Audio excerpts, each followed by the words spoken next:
Part back to the Bible.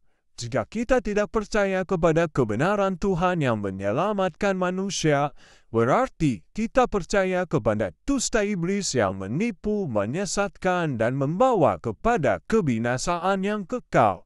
Penulis Injil adalah para saksi mata. Ya, penulis Injil, mereka adalah orang yang selalu bersama-sama dengan Yesus. Mereka melihat sendiri apa yang Yesus kerjakan, dan mereka menyaksikan sendiri kematian Yesus, penyaliban Yesus, dan kebangkitan Yesus. Ya, bukan hanya kata orang atau katanya. Mereka orang yang selalu berada bersama-sama dengan Yesus. Ya, cerdaslah dalam beriman dan temukan kebenarannya. Apa itu Injil?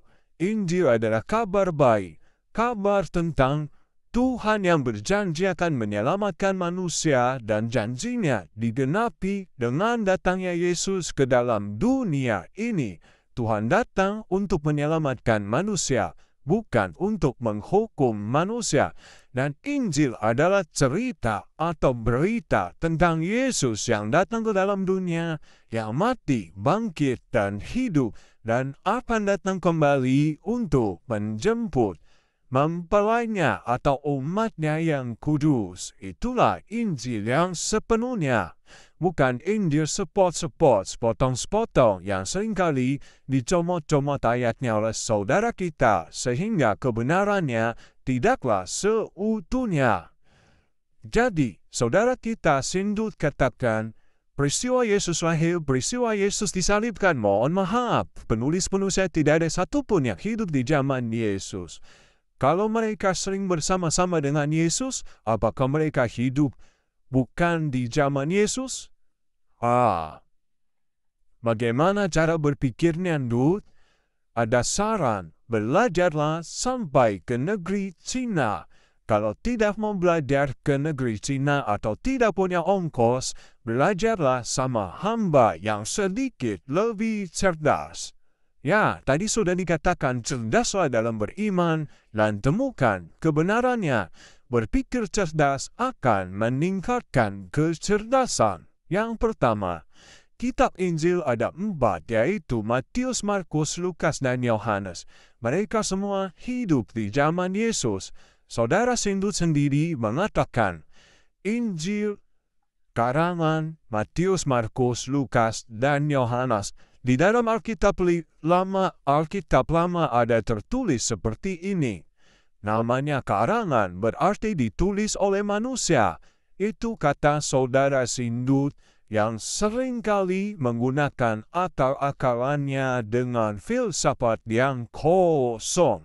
Yang kedua, penulis Injil mereka adalah para saksi mata yang melihat sendiri penyaliban Yesus. Ini yang Tuhan katakan.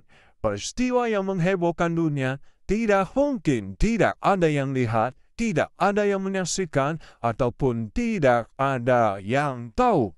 Yang tidak tahu aja pada so tahu, apalagi yang tahu dan melihat Yesus mati disalibkan. Itu kebenaran yang sesungguhnya, sesuai dengan fakta, kisah nyata yang pernah terjadi di dalam dunia ini. Bukan dongeng loh. Yang ketiga, jika mereka tidak hidup di zaman Yesus, mereka hidup di zaman apa? Ayo, jangan asal-asal berkata-kata atau asal-asal memberikan asumsi. Asumsi itu bisa menyesatkan karena landasan berpikir yang dianggap benar. Itu bukan kebenaran. Jadi, harus memberikan bantahan atau penerangan. Mereka hidup di zaman apa? Apa kuda masih gigit besi? Saya ulang, apa mereka hidup di zaman kuda gigit besi? Atau sudah ganti kuda gigit apa? Hayo, jangan-jangan kuda gigit kitab kalian. Yang keempat, jika banyak orang Yahudi yang tahu Yesus mati disalibkan, apakah 4 orang penulis kitab Injil ini tidak tahu jika Yesus mati disalibkan? Lukas 24 ayat 18. Dua orang murid, salah satunya Kleopas, dan satunya lagi si penulis kitab Lukas, namanya tidak disebut. Mereka bukan 12 murid inti, tetapi mereka juga adalah pengikut Yesus. Namanya pengikut Yesus sudah pasti hidupnya di zaman Yesus, bukan di zaman Paulus. Halo? 5. Di dalam kitab Yohanes ada ditulis murid yang dikasih Yesus.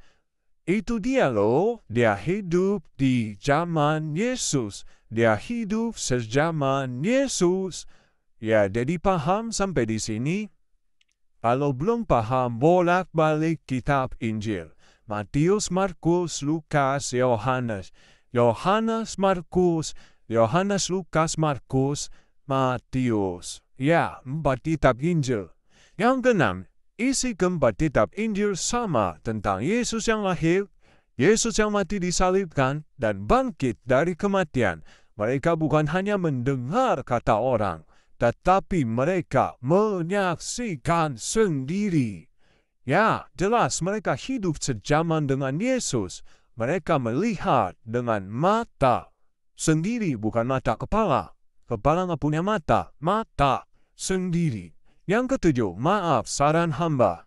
Kalau mau jadi guru agama, janganlah jual agamamu dengan murah.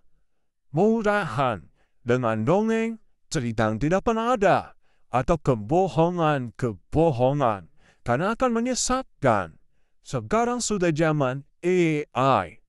Zaman canggih, teknologi canggih, semua pertanyaan kita dapat dijawab oleh AI. Ya, AI, kecerdasan buatan, kecerdasan manusia, artificial intelligence. Jadi, asumsimu janganlah kalah dengan kecerdasan buatan. Asumsi itu hanya landasan berpikir yang dianggap benar. Dianggap benar bukanlah kebenaran. Betul? Kembalilah kepada jalan yang benar. Yesus mengasihimu.